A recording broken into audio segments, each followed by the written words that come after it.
नमस्ते, माझे नाव विनिता विनेश भालेराव. मी इयत्ता 7वीच्या वर्गात शिकते. मी आपल्या समोर सादर करीत आहे एकांकिका. मी सावित्री बोलते. ज्ञान नाही, विद्या नाही, ती घेण्याची गोडी नाही. बुद्धी असून चालत नाही, तयास मानव म्हणावे का? ओळखलं का मला? मी सावित्री. किती भोगले, किती सोसले, तरी तिने शिकवले. किती भोगले, किती सोसले, तरी तिने शिकवले. स्त्री शिक्षणाचे धडे तिच्या आज लेकीने गिरवले. तोंड भरून जिचं कौतुक करताना तीच मी सावित्री ज्योतिराव फुले. सातारा जिल्ह्यातील खंडाळा तालुक्यातील नायगावच्या खंडूजी नेवासे पाटलांची मी कन्या आणि ज्योतिराव फुले यांची पत्नी. वयाच्या 9व्या वर्षी माझे लग्न ज्योतिराव फुले नावाच्या माणसाशी झालं. पण हळूहळू मला कळायला लागलं की ज्या माणसाची माझं लग्न झालंय तो सर्वसाधारण माणूस नाही, तर तो समाजाला जगण्याची एक ऊर्जा देणारा क्रांतीसूर्य आहे. शिक्षणाचा ध्यास आणि शिक्षणाचा प्रसार हा एकच उद्देश होता ज्योतिरावांच्या मनात. एकदा एका शाळेत गेले होते. मिस पलक नावाच्या मॅडम त्यांना म्हणाल्या, मिस्टर फुले, तुम्हाला शिक्षणाचा प्रसारच करायचा आहे ना? The educated woman first because is the woman the educated family then the educated. झालं.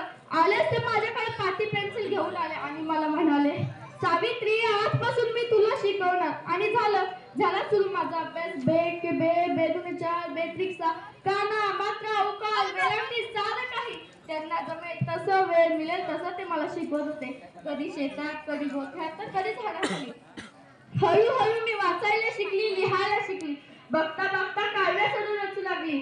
एका दिवशी आले आणि मला म्हणाले, सावित्री, आपल्याला लाखो दुःखितांच्या डोळ्यातले आसू पुसायची, त्यांची प्रगती करायची. माझ्या या कार्यात साथ देशील ना? मी फक्त साथ देईन अशी हमीच दिली नाही, तर त्या दृष्टीने कार्य सुद्धा सुरू केले. कार्य खरं तर होतं, त्यात हानी होती, चीज होती, अपमान होता. पण उद्याचा क्रांती सूर्य घडवायची मी जबाबदारी घेतली होती आणि ती मला पूर्ण करायची होती. आणि अशातच तो सोन्याचा दिवस उजाडला. होय, शनिवार दिनांक 1 जानेवारी 1848 मी सर्व धर्मीय मुलींसाठी पहिली शाळा उघडली आणि मी पहिली शिक्षिका आणि मुख्याध्यापिका सुद्धा होती. शिक्षण हे दूध असतं वाघिणीचं आणि हेच दूध मी माझ्या लेकरांना देणार होती. अहो, शेळपटासारखे जगलात तर काम तमाम होईल, पण वाघासारखे जगलात तर मान होईल. पण समाजाचे मात्र धर्म बुडाला खर्च इतका टकला का असू शकतो का? धर्मासाठी माणूस की माणसासाठी धर्म.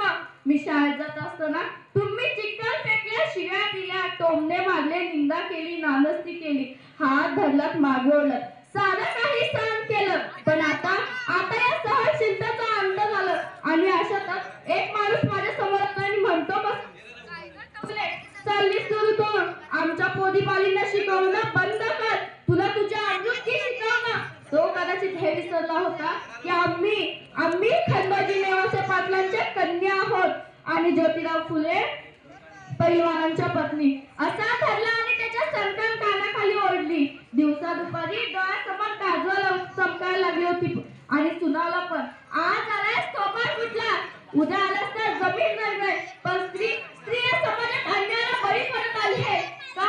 एखाद्या स्त्रीचा नवरा मेला म्हणून तिने सती जावे, सांगा नका का तिला तिचं आयुष्य नसतो का जगण्याचा अधिकार नसतो? याच विरुद्ध आम्ही आवाज उठवला. इंग्रज सरकारकडे अशी मागणी सुद्धा केली. इंग्रज सरकारने सती प्रथा बंद पाहिले आणि अशातच विधवा गर्भवती महिला त्रासाला कंटाळून आत्महत्या करत होत्या. आणि हा देश बंद पाडण्यासाठी आम्ही बालहत्या रेस सुरू केली. आणि अशातच विधवा महिला काशीबाई यांच्या मुलाला दत्तक घेतलं. त्याचं नाव यशवंत ठेवलं. त्याच्या दुरुदुरू पावलांनी अंगठाला रंगून जायचं. त्याला वाढवलं, मोठं केलं, शिकवून डॉक्टर केलं.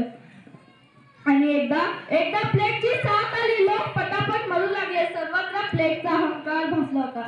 मी यशवंताला म्हणाली, यशवंता, आपल्याला दवाखाना उभारला पाहिजे. माझ्या आज्ञा धरत काही दिवसात दवाखाना उभारला. रुग्णांची सेवा सुरू केली. मी त्यांना दवाखान्यात आणत असे, तो उपचार करायचा. पण प्लेग हा संसर्ग कधी ना कधी मला माझ्या यशवंताला होणारच होता. पण मुळात आपण जगलोच या समाजासाठी, तर समाजाची सेवा करत असताना मरण आलं तरी मरणात स्वागत आहे, स्वागत आहे. मी सावित्रीची सावित्रीबाई झाली, सावित्रीबाईची सावित्री माई झाली आणि बघता बघता आमच्या 18 शाळा सुरू झाल्या होत्या.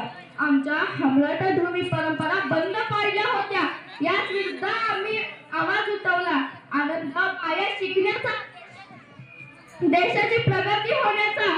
म्हणूनच म्हणते, विद्येविना मती गेली, मतीविना गती गेली, गतीविना विद्य. आणि एवढे हालात ते विद्येने घडले, विद्येने घडले. म्हणूनच म्हणते, मुलींना